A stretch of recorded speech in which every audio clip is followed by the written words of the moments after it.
What up? Welcome to the Wordsmith's Forge. I'm Matthew J. Coran.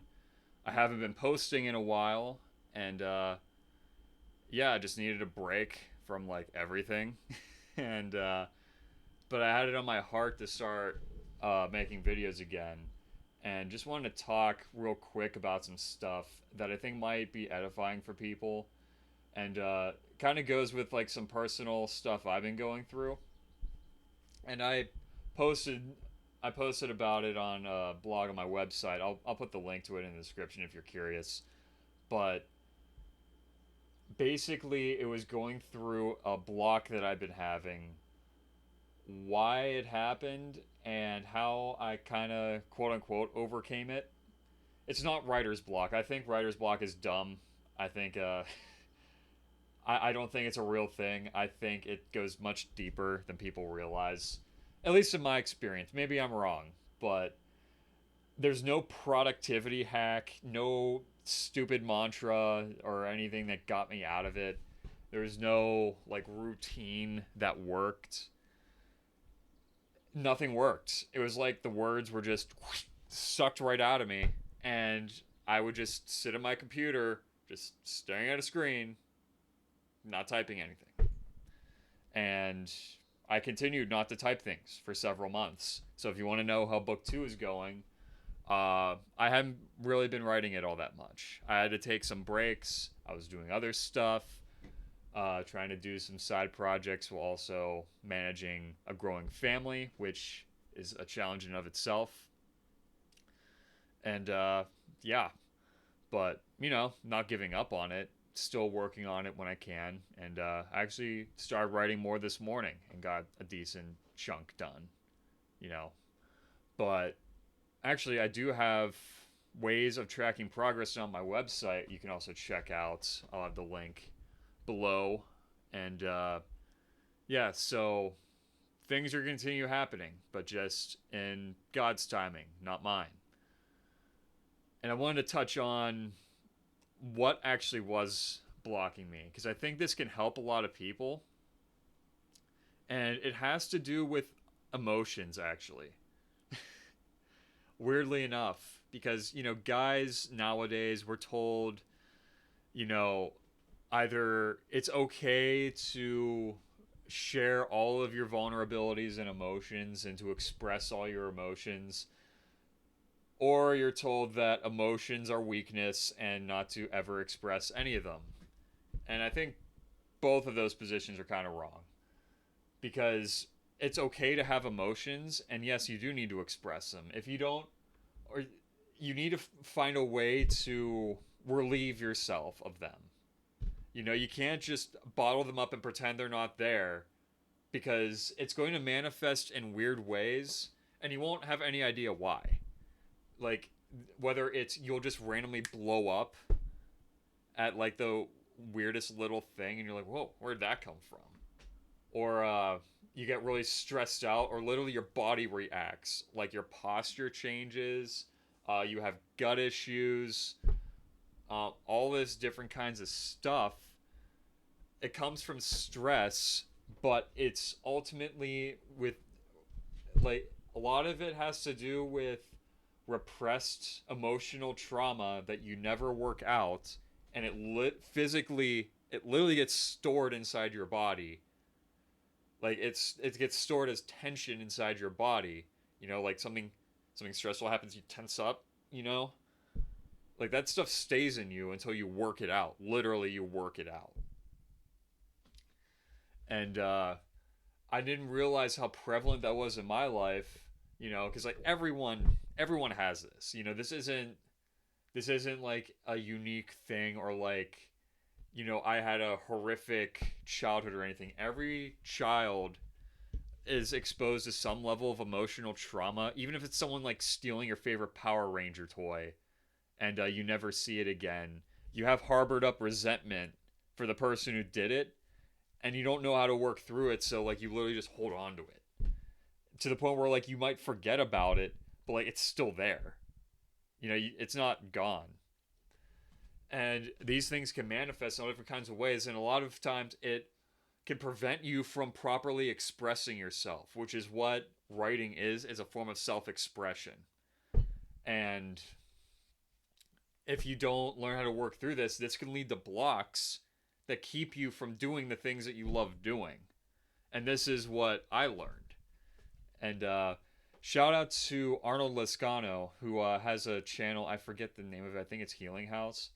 Um, I'll probably link that too, because his he's been a wealth of knowledge in this area, and I really appreciate the free survey he gives out, where like you can see how like there, because there's different character structures are called, how you um basically how your body holds on to trauma, and how it's like what kind of traumas, and it's based on what kind of traumas you experienced, and then how you deal with it or how you don't deal with it, that causes like these adverse effects in both your physical stature and your personality.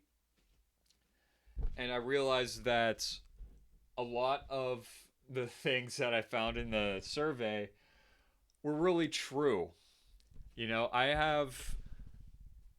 really had the problem, and I touched upon this in my blog post, that I'm a perfectionist, not so much because of ego, where like I need to have control over everything. It's more of I don't ever want to be criticized again. Like I'm not afraid of criticism, like when it comes to my work or anything. Like I've got a fair bit of it when I wrote my book and published it.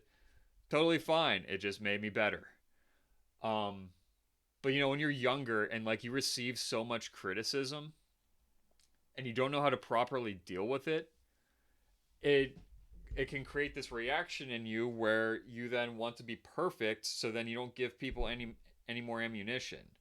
You know, your trauma response is, okay, I'm being told I'm constantly underperforming, or I'm not being shown love because I'm performing at a certain unless I'm performing at a certain level. So I'm going to start performing at peak, doing everything I can, whether it's like getting the best grades or being like uh being like a star athlete, whatever. You want to overachieve in that area, so then you finally earn that love, you know? And I had it in my head without even realizing it. I needed to do all this stuff with my book, with other projects I was doing, with my work. Literally every facet of my life, I'm trying to overachieve to the point where I feel like I now can deserve love. I know I'm sharing a little bit deep here, but I want this to be known, so like I hope this resonates with some people. Like if you have this feeling where like you don't know you have a block, or like you have a block, you don't know why, and it's something that like you feel yourself want to like kind of, I don't even know how to explain it, but it's like you become very rigid, and you become very like uh you you become very structured in response to all the chaos you feel and that you haven't dealt with. Or like you take on all these burdens because you think that in overcoming all of them, you're going to finally uh, be worthy of love. It's all a lie. It's literally from Satan. And this can literally drag people down so far into despair, because you'll quickly realize, like, as you spiral downward trying to do all this stuff, that nothing you do is ever good enough. It doesn't matter. Like, there's certain people in your life where, like, they might not be even capable of showing you love, regardless of what you do. And it's okay. You need to learn to be okay with that. I'm not even saying this is my situation particularly, but like I've talked to other people too who go through stuff like this, and whether they realize it or not, it will be trying to earn the love of someone who never showed it to them when they were younger. And you can literally lasso the moon and bring it down to earth, and they can still not be satisfied with you because it's something in them, it's not something in you. That's the thing. And so learning to forgive and to work out these emotions, to allow yourself to feel them first, and then to work them out and let them go, it's so powerful. To let go of the chains that you're holding around yourself because you feel like you need them in order to become the kind of person that you imagine will be successful. It's what I had to do. Like, I started to identify as a writer, so I'm like, okay, I need to write all these books in this amount of time. Otherwise, my business is going to fail. Everyone's going to forget about it. And, I'm already in too deep. I've already published a book. I need to keep going, keep going. Enough. It doesn't matter. It does, but at the end of the day, it's not the results that matter. It's doing everything you do with love. And in order to do things with love, you need to have love inside yourself. And you can only do that if you allow yourself to be loved. Because God loves you no matter what. And you need to accept that. Like, he gives you the free will to accept or reject his love. And when you are so hard on yourself and so judging, how can you say you're accepting God's love for you? Because you're literally dragging yourself down for no reason. You're doing it because you can't forgive someone who didn't love you when they should have, or as much as they should have.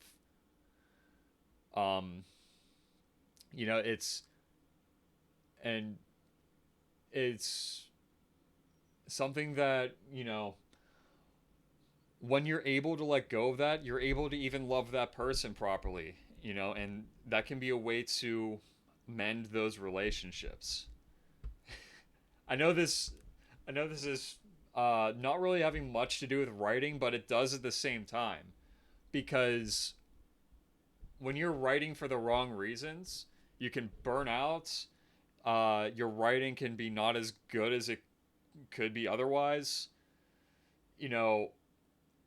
Like the kind of things you write about, your view can get distorted based on your traumas. And like you can have like a messed up worldview. Like, you don't believe me, look at some of the authors that are out there now. Like, yeah, their writing ability is really good, but their worldview is so messed up. I used to love reading Brandon Sanderson, but like now, like, I haven't even read the latest Stormlight because like of some of the things I hear. And like, much love, I completely respect him as an author. Like his craft, like the way he can build worlds is amazing. But like, in like Game of Thrones stuff, just the worldview of some of these things, it shows that there's things that these authors are holding on to that they shouldn't be, And I'm trying really hard not to sound judgy, but yeah, like George R. R. Martin, he can, like, another person who can write an amazing story, but there's so much like distortion in it, you know? And like these are things that can happen when you don't resolve your traumas and really connect to God's love in your own heart. And I'm not judging these men's hearts. I'm not saying they don't have God's love in their heart, but I just see when things get distorted, and I'm like, that's something that, that's the result of unresolved issues. And much love to every author out there, because I know the struggle, because like it's in my book too. There are things that were unresolved in me that reflected in my writing. And it's funny because a lot of my beliefs have changed since I first wrote that book, which is fine. I don't think it's going to take anything away from the book. And I look forward to how it is reflected in the books to come. He's like, yeah, I'm not trying to sound high or mighty or anything. Like, I know every author goes through this. I'm just pointing out famous examples and like how it plays out in like every author, no matter how skilled you are. You can be the most skilled author and still write garbage. Because if you're not connected to love and truth, you don't have a story worth listening to. And I'm no exception to this. Like if I had gone through with book 2 without this realization, it would have been worse than book 1, hands down. I'm not saying book 1 was bad, but like this would have not been nearly as good, and it probably would have destroyed my series. Just flat out, it would have, because I was getting further away from what I started, which was doing this for love of God. It became for uh, being accepted, and it's just no good. It's not a valid. It's not a good mode of operation, because you will burn out. Because you're your own judge and you can be really harsh on yourself. And so I think I've rambled long enough, but if nothing else, I just want I just hope that this can be edifying to you if you are, even if it's not writing, even if it's just whatever creative outlet you have, you find yourself being blocked. It's like, well, there might be something you haven't dealt with yet that's holding you back. You haven't properly worked through it. And like you're holding on to something that's not letting you properly express yourself. You're not allowing yourself to express yourself, either because you're afraid of the outcome, because you've been hurt in the past when you've expressed yourself, or you just feel like expression is weakness, or it's a vulnerability you don't want to show, and so you just keep it all in. And basically, you're stuck in fight or flight. You're stuck in fight or flight, and you don't have peace. I didn't have peace. I'm still working on having it, and but you need to acknowledge that, and you need to allow yourself to have a break. Give yourself a break, and yeah, there's plenty of resources out there. Like Arnold's one of them. Great guy, wealth of knowledge, who have ways to help you work through it. You can do research into your own, and yeah, just being able to identify that in yourself is a huge step forward. And I hope that you're able to work through the things in your past, learning to forgive as God forgives us, because it's insanely freeing, and you become closer to God in the process, and you get to really feel more joy in your life. You're not taking things as seriously, and it really helps. Anyways, rambled long enough. Hope you all are doing well. Would love to hear from you if you want to join the newsletter. I'm going to be sending out some updates probably bi-weekly. And so you can always keep in touch with me that way. I'm not as present on social media anymore. I got rid of a lot of my accounts just because it was a total headache to maintain all that. But I'm maintaining my YouTube. I got my newsletter. And I might be active on Facebook every now and again. We'll see. But YouTube and newsletter. Two ways where you will definitely hear from me. So, yeah, take care. God bless. I'll see you later.